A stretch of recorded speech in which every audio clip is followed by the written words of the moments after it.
হরে হরে কৃষ্ণ কৃষ্ণ কৃষ্ণ হরে হরে, হরে রাম রাম রাম হরে হরে।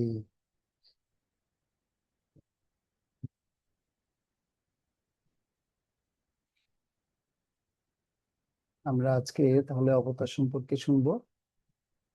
অবতার বিষয়টা কোথা থেকে আসছে, কেন আমরা অবতার সম্পর্কে জানা দরকার। আমাদের সনাতন শিক্ষায় আমরা বিশেষ করে যারা সনাতনী আছি, আমাদের তো একক ভগবানের আরাধনা করা উচিত। তো এই একক ভগবানের আরাধনা করতে গিয়ে আমাদের এতগুলো অবতারের কেন এই জগতে প্রকাশ, এই অবতার সম্পর্কে আমাদের জানাটা খুব দরকার। কেননা যদি আমরা আমাদের সনাতন প্রবৃত্তি সম্পর্কে ভালো মতো যদি আমি অবগত যদি না হই, তাহলে আমরা বিভ্রান্তিতে পড়ে যাব। প্রকৃতপক্ষে কোন ভগবানকে ডাকবো আমি, কোন ভগবানকে ডেকে আমি সন্তুষ্ট হব, সেটা আমার আমি যদি ভালো মতো তত্ত্বগতভাবে যদি না জানি, তাহলে সে ভগবানের আরাধনা করাটা আমার জন্য অত্যন্ত সুন্দর হবে না, এবং সেই আরাধনাটাকে আমি খুব বিচক্ষণতার সহিত করতে পারবো না। যেহেতু ভগবানের আরাধনা করার জন্যই আমরা সবাই এই সনাতন প্রবৃত্তির শিক্ষাকে ভালো মতো জানার জন্য চেষ্টা করছি। তো ভগবানের এই এত অসংখ্য অবতার গুলোকে ভগবান তিনি এই অংশ অবতার গুলোকে তিনি কেন এই জগতে প্রকাশ করেছেন বা পাঠিয়েছেন, এ সম্পর্কে খুব সুন্দর শ্লোক আছে। একটা শ্লোকে আছে, বলছে, এতে চাংশ কলাপুংস কৃষ্ণস্তু ভগবান স্বয়ং ইন্দ্রিয়ারি লোকং মিরিয়ান্তি যুগে যুগে। প্রকৃত ভগবান হচ্ছেন পরমেশ্বর ভগবান শ্রীকৃষ্ণ। এতে চাংশ কলাপুংস কৃষ্ণস্তু ভগবান স্বয়ং, ভগবান হচ্ছেন একমাত্র পরমেশ্বর ভগবান শ্রীকৃষ্ণ। তো ভগবান যেহেতু তিনি হচ্ছেন একমাত্র ভগবান শ্রীকৃষ্ণ হচ্ছেন ভগবান, তো তিনি কি করেছেন, তিনি এই যুগে যুগে স্থান কাল পাত্র অনুসারে তিনি নিজেকে বিভিন্নভাবে প্রকাশ করেছেন। কিভাবে প্রকাশ করেছেন? 6 ধরনের অবতারে প্রকাশ করেছেন নিজেকে। ভগবান থেকে 6 প্রকারের অবতারে প্রকাশ হয়। প্রথম অবতার হচ্ছে পুরুষ অবতার। কি অবতার? পুরুষ অবতার। পুরুষ অবতার হচ্ছে, আমরা জানি যে, আমরা শুনেছিলাম আগে, পুরুষ অবতার হচ্ছেন 3জন, যাকে বলা হয় গর্ভোদক। প্রথমে বলা হচ্ছে মহাবিষ্ণু বা কারণোদকশায়ী বিষ্ণু, দ্বিতীয় বলা হচ্ছে গর্ভোদকশায়ী বিষ্ণু, তৃতীয় বলা হচ্ছে ক্ষীরোদকশায়ী বিষ্ণু। তো মহাবিষ্ণু বা কারণোদকশায়ী বিষ্ণু তিনি কারণ সমুদ্রে শায়িত হয়ে থাকেন, আর তার লোমকূপ থেকে এবং তার নিঃশ্বাস প্রশ্বাসের মাধ্যমে অনন্ত কোটি ব্রহ্মাণ্ড সৃষ্টি হয়। আর এই অনন্ত কোটি ব্রহ্মাণ্ড সৃষ্টি হওয়ার সাথে সাথে সে সমস্ত ব্রহ্মাণ্ডের মধ্যে ভগবানের আহ আবার একটু প্রকাশ, সেই প্রকাশটা হচ্ছে, যিনি এই ব্রহ্মাণ্ডগুলো দেখতে অনেকটা গর্ভের মতো, মাতৃগর্ভের মতো, সেই গর্ভের মধ্যে যিনি প্রবেশ করে আছেন। তো সেই গর্ভের উদক অর্থাৎ জলের মধ্যে, উদক শব্দের অর্থ হচ্ছে জল, গর্ভ উদক জলের মধ্যে যিনি শায়িত হয়ে আছেন তার নাম হচ্ছে গর্ভোদক সেই বিষ্ণু। তো আমরা প্রথম বিষ্ণু কি নাম শুনলাম? প্রথম বিষ্ণুর নাম শুনলাম হচ্ছে কারণোদকশায়ী বিষ্ণু বা মহাবিষ্ণু। আর ভগবান এই কারণোদকশায়ী বিষ্ণু বা মহাবিষ্ণু যখন সে কারণ সমুদ্রে শায়িত হয়ে থাকেন, তখন তার নিঃশ্বাস এবং প্রশ্বাসের মাধ্যমে অনন্ত কোটি ব্রহ্মাণ্ডের সৃষ্টি হয়। আর সেই ব্রহ্মাণ্ডের মধ্যে যিনি অবস্থান করছেন তার নাম হচ্ছে গর্ভ উদকশায়ী বিষ্ণু। আর এই গর্ভ উদকশায়ী বিষ্ণু যখন সে গর্ভ উদক জলের মধ্যে শায়িত হয়ে থাকেন, তখন তার নাভি পদ্ম থেকে একটা পদ্মফুল বের হয়ে আসে। আর সেই পদ্ম ফুলের মধ্যে যিনি মাঝখানে অবস্থান করেন, যার জন্ম হয়, ভগবান যাকে সৃষ্টি করেন তিনি হচ্ছেন ব্রহ্মা। ব্রহ্মাজির কি হয়? সেই পদ্ম ফুলের মাঝখানে জন্ম হয়। আর ব্রহ্মাজি তখন তিনি বিভ্রান্তিতে পড়ে যান, আসলে আমার জন্মটা কোথা থেকে হয়েছে আমি একটু জানতে চাই। তো সেজন্য তিনি কি করেন, তিনি কোনো অন্ত আদি খুঁজে না পেয়ে আমার পিতা মাতাকে আমি একটু জানতে চাই। খুঁজে না পেয়ে তিনি সে পদ্ম ফুলের যে নাল রয়েছে সে নালের ভিতরে নিচে দিয়ে তিনি প্রবেশ করা শুরু করলেন। এভাবে তিনি অপ্রবেশ করতে করতে শুরু করে তিনি অনন্ত কোটি যোজন যোজন তিনি অনেক করে তিনি কি করেছেন, তিনি চেষ্টা করেছেন। তো যেহেতু চেষ্টা করেছেন, চেষ্টা করে তিনি কি করতে পারলেন না, তার আদি অন্ত খুঁজে পেলেন না। তো যার ফলশ্রুতিতে তো তিনি কি করলেন, আবার বের হয়ে আসলেন, সেই জায়গা থেকে আবার বেরিয়ে আসলেন। বেরিয়ে এসে তিনি এবার কি করছেন, তিনি এবার হুম জাস্ট একটা মিনিট।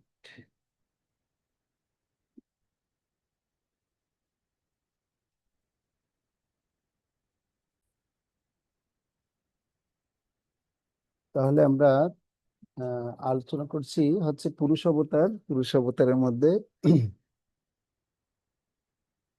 তিন প্রকারের পুরুষ অবতার: কারণোদকশায়ী বিষ্ণু, গর্ভোদকশায়ী বিষ্ণু এবং ক্ষীরোদকশায়ী বিষ্ণু। তো ব্রহ্মাজি এই গর্ভোদকশায়ী বিষ্ণুর নাভি পদ্ম থেকে সৃষ্টি হওয়ার পর তিনি অনন্ত কোটি যোজন সে পদ্মনালের ভিতর প্রবেশ করার পরও তিনি খুঁজে পাননি। পরবর্তীতে সে পদ্মনাল থেকে তিনি উপরে উঠে গেলেন। উপরে ওঠার সময় তিনি দুটো শব্দ শুনতে পেলেন, ত আর প, মানে তপস্যা করো। তপ তপ তপ, এ ত বর্গ এবং প বর্গ তিনি শুনতে পেলেন, এবং শুনে তিনি এবার তপস্যা বা ধ্যানে তিনি মগ্ন হলেন। এবার তপস্যা করা তিনি শুরু করলেন। আর তপস্যা সন্তুষ্ট হয়ে ভগবান স্বয়ং তার কাছে এসে বলছে, হে ব্রহ্মা, তোমাকে কিন্তু আমি সৃষ্টি করেছি। তাহলে আমরা যে শ্লোকে প্রথম যেটা শুরু করেছিলাম, এতে চাংশ কলাপুংস কৃষ্ণস্তু ভগবান স্বয়ং, কৃষ্ণস্তু ভগবান স্বয়ং। তাহলে ভগবান কৃষ্ণ থেকেই সমস্ত অংশ কলাপুংস কি হচ্ছে, সৃষ্টি হচ্ছে। তো ভগবান বিষ্ণু প্রসন্ন হয়ে তখন তাকে বললেন, তোমাকে আমি সৃষ্টি করেছি, তোমার পিতা এবং মাতা হচ্ছে আমি। আলাদা আলাদা কোনো তোমার কি নেই, পিতা আলাদা কোনো মাতা নেই, তোমার সম্পূর্ণ পিতা মাতাই হচ্ছে আমি। সেজন্য ভগবান কৃষ্ণকে, ভগবানকে বলা হয় অবতারী। অবতার বলা হয় না, ভগবান কৃষ্ণকে কি বলা হয়, অবতারী বলা হয়।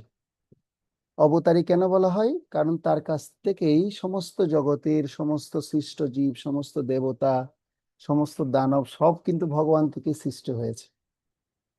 তো সেজন্য ব্রহ্মাজি তখন তিনি এইভাবে নিজেকে যখন জানতে পারলেন, ভগবান তখন তাকে বললেন, ওম নমো ভগবতে বাসুদেবায় জন্ম আদিয়স্য যতঃ অন্বয়াৎ ইতে রতেছ অর্থেষু অভিজ্ঞ স্বরাট তিনি ব্রহ্মা হৃদয়াদি কবয়ে মুজ্জন্তি যশূরয় তেজ বারি মৃদাম যথা বিনিময় তিসগ্র অন্বিষা ধামনা সেন সদা নিরস্ত কুহকম সত্যম পরমম ধীমহি।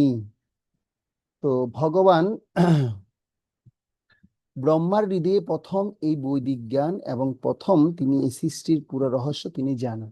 ব্রহ্মা, তোমাকে আমি সৃষ্টি করলাম, তুমি এবার কি করো, সমস্ত জীব, বদ্ধ জীবদের তুমি কি করো, আমার দেহ থেকে সবাইকে তুমি নির্গত করো, তুমি সৃষ্টি প্রক্রিয়া পরিচালনা করো। তোমাকে আমি এই দিব্য জ্ঞান দিলাম, আর এই দিব্য জ্ঞানের মাধ্যমে তুমি সমস্ত দেবতা, সমস্ত অবতার যা আছে, সমস্ত সৃষ্ট জীবদের তুমি এবার সৃষ্টি করতে থাকো। তারপর ব্রহ্মাজি এবার কি করলেন, তিনি সৃষ্টি প্রক্রিয়া শুরু করলেন। আর সৃষ্টি করে শুরু করে তিনি সমস্ত জীবদের সৃষ্টি করলেন। আর সে সমস্ত জীবদের স্থাবর জঙ্গম, সেদজ, অন্দজ, তারপর বলা হচ্ছে জলজ, এভাবে করে করে তিনি পাঁচ প্রকারের কি আহ জায়গা থেকে তিনি জীবদের সৃষ্টি করলেন।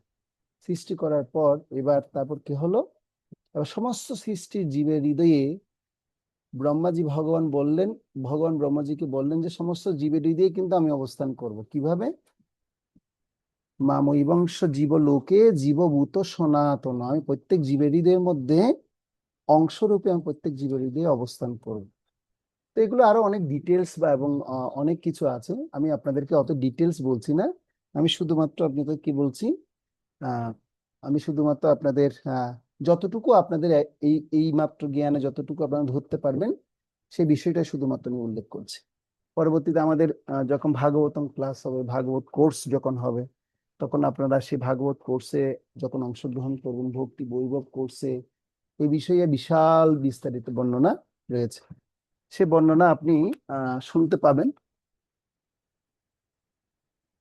সে বর্ণনা আপনি শুনতে পাবেন হচ্ছে আপনার দ্বিতীয় স্কন্ধে, পঞ্চম স্কন্ধে অনেক বিস্তারিত বর্ণনা রয়েছে।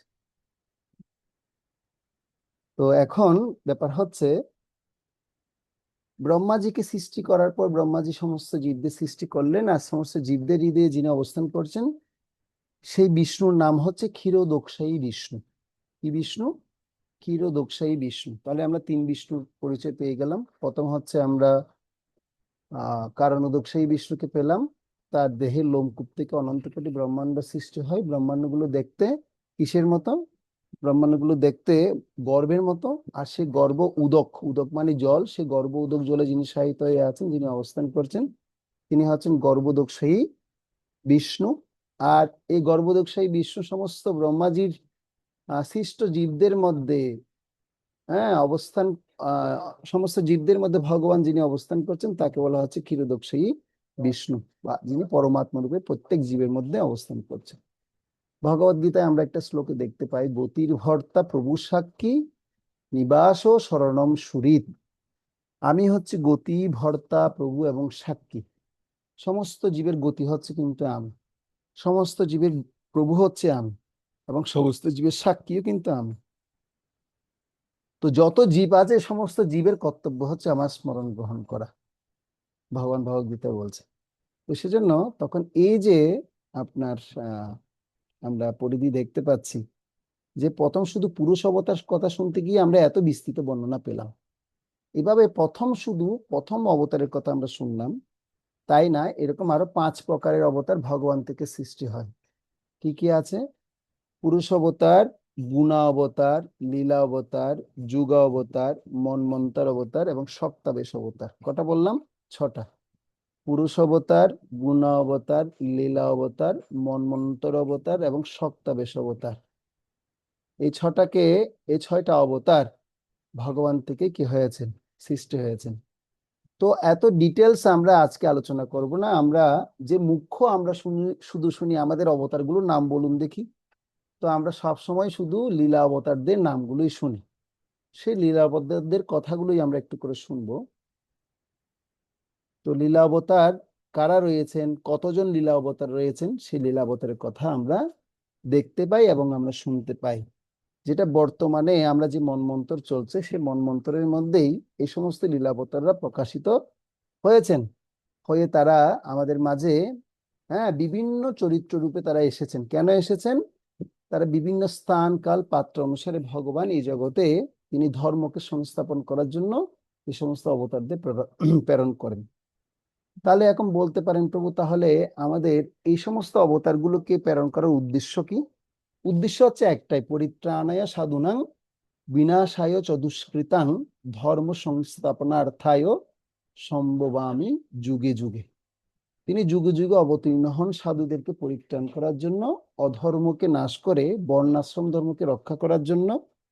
ব্রাহ্মণ, ক্ষত্রিয়, বৈশ্য, শূদ্র এবং আহ যে 4টা বর্ণ এবং 4টা আশ্রম, ব্রহ্মচারী, গৃহস্থ, বানপ্রস্থ, সন্ন্যাস, এই সমস্ত আশ্রমগুলো কিভাবে ঠিক মতো চলবে, এই সমস্ত বিষয়গুলোকে ভালো মতো পুঙ্খানুপুঙ্খ ভাবে পরিবেশন করার জন্য আহ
হরে কৃষ্ণ। তাহলে লীলা অবতার সমূহের কথা যখন আমরা শুনতে পাচ্ছি, যে তাহলে কয় কয় প্রকারের লীলা অবতার আছে, আমরা এগুলোই জানি নাম: নৃসিংহ, মৎস্য, বরাহ, কল্কি, পরশুরাম, বুদ্ধ অবতার, বামন অবতার, পূর্ব অবতার, রাম অবতার এবং বলরাম অবতার। এই 10 জন অবতারের কথা আমরা সবাই সবাই কম বেশি জানি এবং ছোটবেলা থেকে আমরা শুনে এসেছি। তো এই লীলা অবতার গুলো, তারা এই জগতে এসছেন কি করার জন্য এসছেন? হ্যাঁ, এক-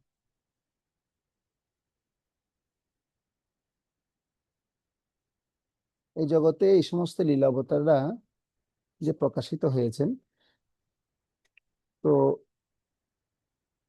তারা আসার মুখ্য কারণ কি? ভগবান কৃষ্ণ, রাম, নৃসিংহ, বামন ইত্যাদি রূপে আধ্যাত্মিক জগতে স্ব স্ব বৈকুণ্ঠ ধামে নিত্য বিলাস তারা করেন। কখনো কখনো অবতার তার সেই নিত্য রূপে এই জড় জগতে অবতীর্ণ হয়ে লীলা বিলাস করে থাকেন। কি রূপে নিত্য বিলাস করেন? তাদের নিত্য আলয়ে থেকে তারা লীলা বিলাস করে থাকেন। কখনো কখনো অবতার তার সেই নিত্য রূপে এই জড় জগতে অবতীর্ণ হয়ে লীলা বিলাস করে থাকে। অথবা যখন ভগবত ধাম থেকে এই ভৌতিক জগতে অবতরণ করে লীলা প্রকাশ করেন, তখন তাকে বলা হয় অবতার। ভগবান প্রতি যুগে যুগে অবতীর্ণ হন। ভগবান কি করেন? প্রতি যুগে যুগে অবতীর্ণ তিনি হন। তো আমরা দেখতে পাচ্ছি যে প্রত্যেক যুগে যুগে অবতীর্ণ হয়ে ভগবান তিনি কি করছেন? ধর্ম সংস্থাপন করার জন্য ধর্ম সংস্থাপন তিনি করছেন এবং অধর্মকে তিনি কি করছেন? বিনাশ করছেন। ঠিক আছে,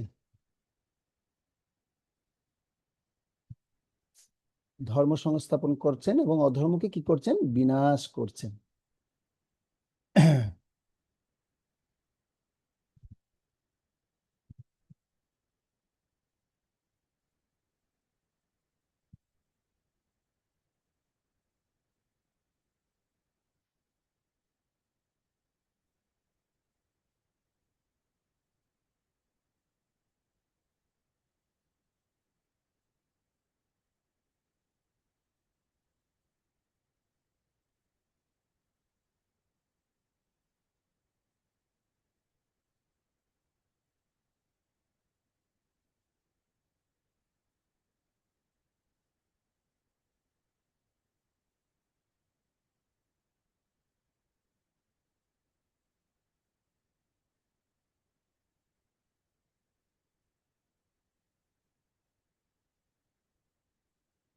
আপনারা দেখতে পাচ্ছেন স্ক্রিনটা আমি যেটা দেখাচ্ছি এখন?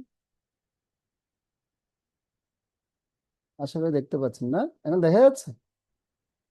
প্রভু, অবতারের ছবিগুলাই দেখা যাচ্ছে। ওকে ওকে, দুইটা ঠিক আছে। প্রান্তরেই দেখা হ্যাঁ, যাচ্ছে। ওকে ওকে, ঠিক আছে। তো এই যে আমি এই কথাটাই পড়ছিলাম, তিনি এই জগতে অবতীর্ণ হয়ে সাধুদের রক্ষা করেন এবং অসুরদের সংহার করেন এবং ধর্ম সম্পর্কে শিক্ষাদান করে জগতে ধর্ম প্রতিষ্ঠা করেন। যাকে যাকে তাকে ভগবানের অবতার বলা কি নয়? ঠিক নয়। অবতার সম্পর্কে শাস্ত্রে উল্লেখ আছে। শাস্ত্রের মাধ্যমে ভগবানকে জানতে হয়। অবতারের লীলা শ্রবণ করলে মন, বুদ্ধি ও হৃদয় পরিশুদ্ধ হয় এবং পবিত্র হয়। ভগবানের প্রতি আকর্ষণ এবং শ্রদ্ধা বাড়ে। তো এখানে ভগবানের প্রধান 10 অবতারের বর্ণনা আমরা এখন করব। তো বিভিন্ন অবতার এবং প্রকাশগণ, সে অবতার শব্দের অর্থটাই আমরা আগে একটু করে শুনি। অবতার শব্দের অর্থ হচ্ছে যিনি চিন্ময় জগৎ থেকে অবতরণ করেন। যিনি কি কোন জগৎ থেকে অবতরণ করেন? চিন্ময় জগৎ থেকে যিনি অবতরণ করেন এবং এই অগণিত জড় ব্রহ্মাণ্ড সমূহ যে আকাশে ভাসমান, সেই জড় আকাশের পরপারে শুরু হয়েছে অন্তহীন চিৎ জগৎ বা চিন্ময় জগৎ। যেখানে চিদাকাশে যেখানে চিদাকাশে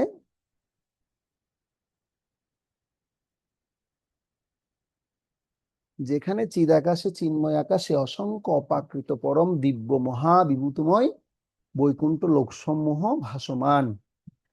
ওই সমস্ত গ্রহমণ্ডল হইতে প্রয়োজন অনুসারে পরম পুরুষ ভগবানের নানা প্রকাশ বিগ্রহ এই জড় ব্রহ্মাণ্ডে অবতরণ করেন। এই ব্রহ্মাণ্ডে শ্রীকৃষ্ণ তার স্বয়ং স্বরূপে নির্দিষ্ট কাল পর্যায়ে অন্তর্ভুক্ত আবির্ভূত হন। সেজন্য ভগবান কৃষ্ণ কখন এই জগতে আসেন? প্রথম কথা, ব্রহ্মলোকের একদিন সমান 4,32,00,000 সৌরবছর। কত বছর বলা হয়েছে? 4,32,00,000 সৌরবছর। তো এটা আপনারা বুঝতে পারছেন কিনা আমি জানি না, আমি আবার একটু বুঝিয়ে বলবো। আমি অনেক ভক্তকে এটা হাতে ধরে ধরে অনেকবার মুখস্থ করানোর চেষ্টা করছি, তারপরে ভুলে যায় এই বিষয়টা। তো সেজন্য এক রাতও সমপরিমাণ সময়।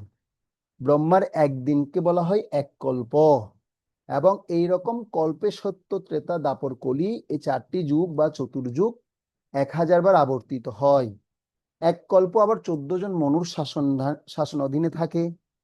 প্রত্যেক মনু আবার চতুর্থর প্রায় একার্ত চতুর্যুগ করে, প্রায় বেশিও হতে পারে বা একটু কমও হতে পারে, শাসন করেন। একজন মনু শাসনকালীন সময়কে বলা হয় এক মন্বন্তর।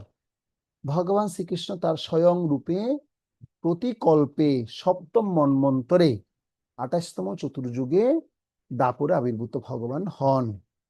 তো এখন কথা হচ্ছে, এই যে এখন আমি যে বিষয়টা বললাম, এটা কি আপনারা বুঝতে পেরেছেন যে বিষয়টা এখন বললাম? হ্যাঁ, ভগবান যে এই জগতে কখন আসেন, ভগবান শ্রীকৃষ্ণ। তো আমরা যে জগতে আছি, যে লোকে আছি, এই জগৎ ছাড়া ভগবানের একটা চিৎ জগৎ আছে, চিৎ লোক আছে, যেটাকে বলা হয় চিন্ময় লোক। সে চিন্ময় লোক থেকে ভগবান কখনো আসেন না, তবে আসেন। কখন আসেন? শুধুমাত্র ব্রহ্মাজির এই একদিন সময়ে তিনি আসেন। তো ব্রহ্মাজির একদিন সমান আমাদের যেরকম আমরা বলি সত্য, ত্রেতা, দাপর, কলি, সত্য, ত্রেতা, দাপর, কলি, এইভাবে করে করে যখন 1,000 বার আবর্তিত হবে, এই 1,000 বার আবর্তিত হওয়ার পর ব্রহ্মার মাত্র একটা দিন হবে। একটা দিন মানে হচ্ছে মাত্র 12 ঘন্টা।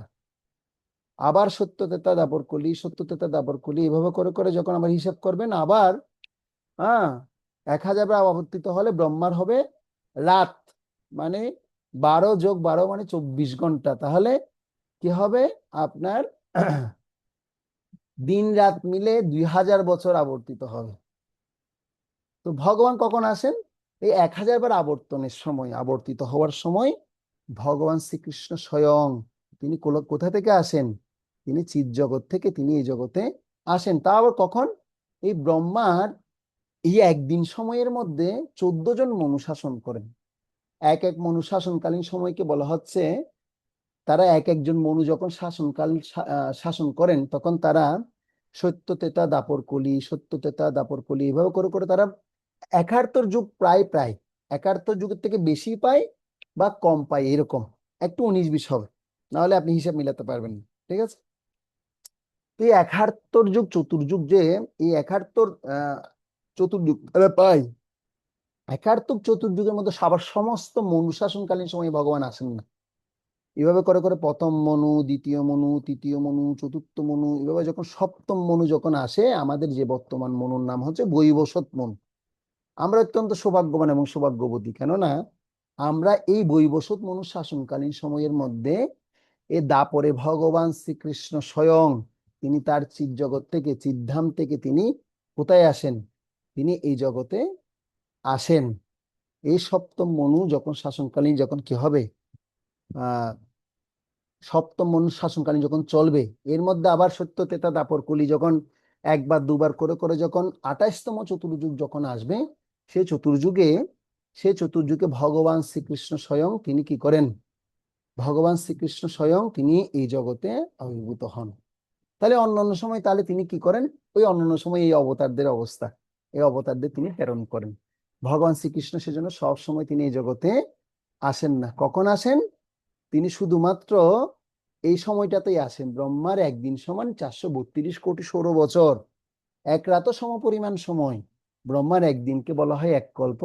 এরকম এক কল্প সত্য, ত্রেতা, দাপর, কলি 4টা যুগ 1,000 বার আবর্তিত হয়। এক কল্প আবার 14 জন মনু শাসনাধীনকালীন থাকে। প্রত্যেক মনু একার্ত চতুর্যুগ বা বেশি কম পায়। একজন শাসনকালীন সময়কে বলা হয় এক মন্বন্তর।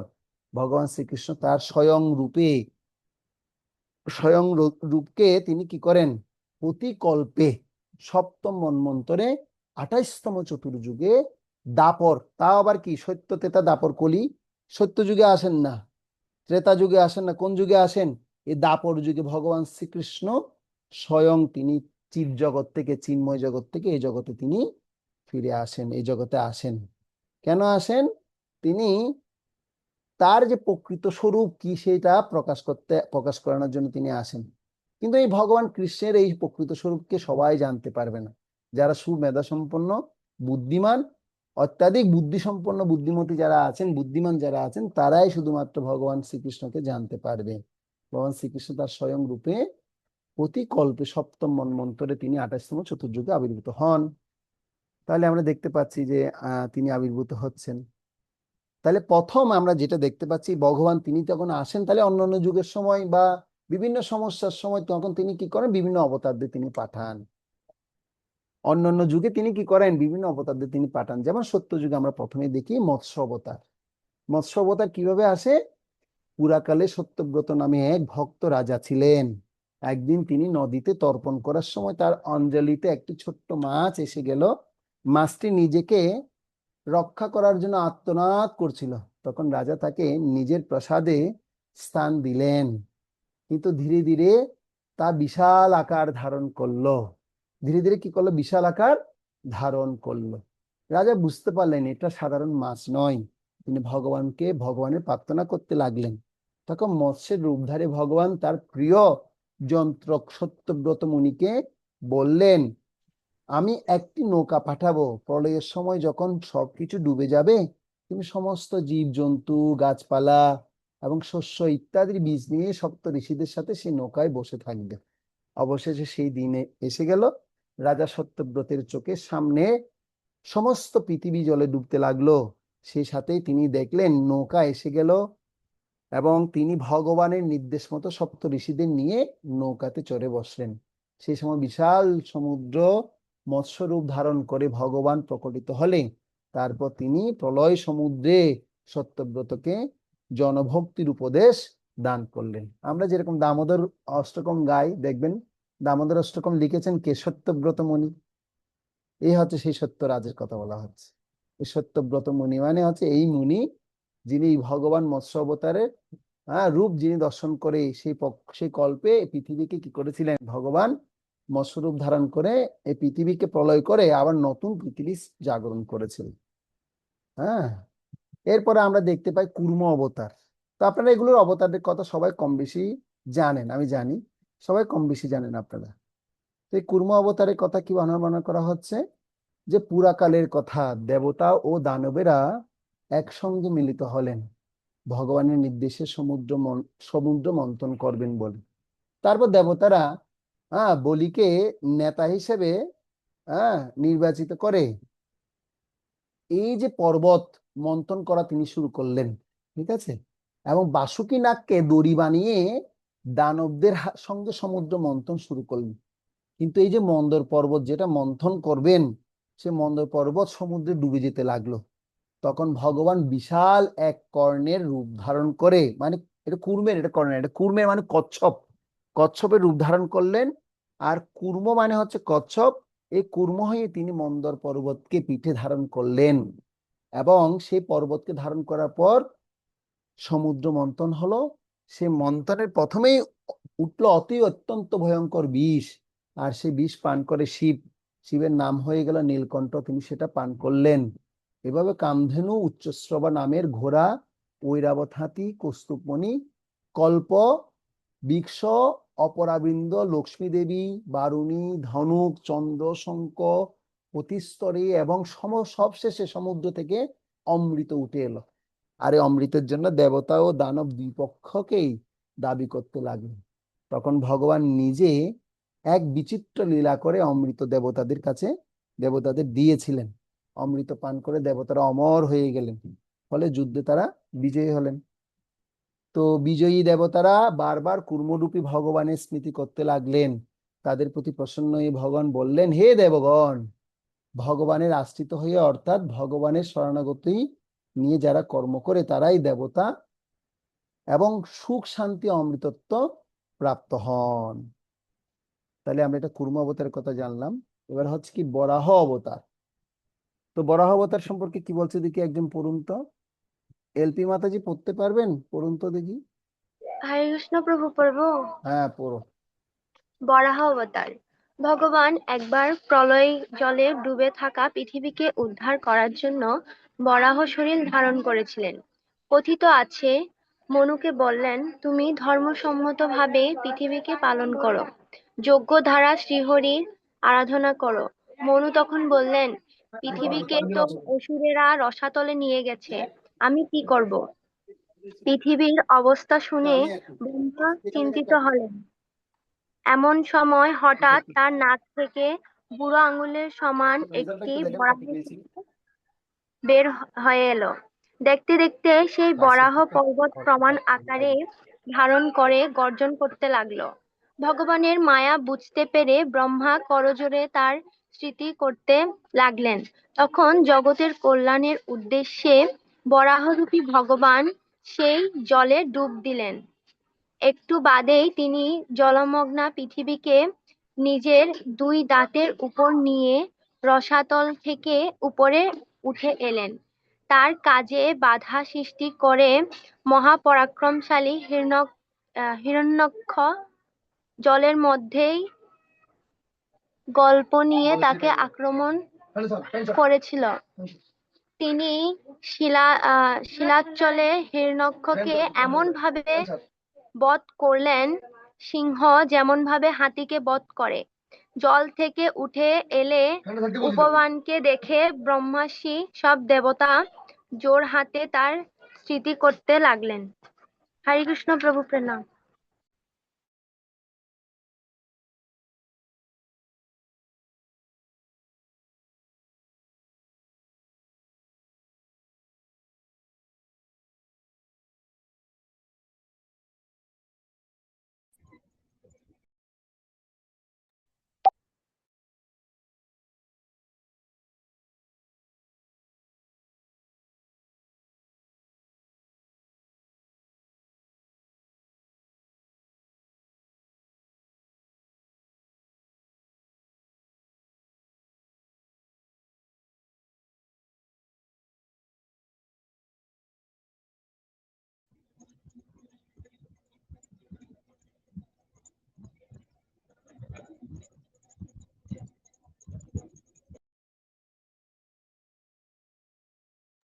হরে কৃষ্ণ। এবার আমরা দেখবো নৃসিংহ অবতার।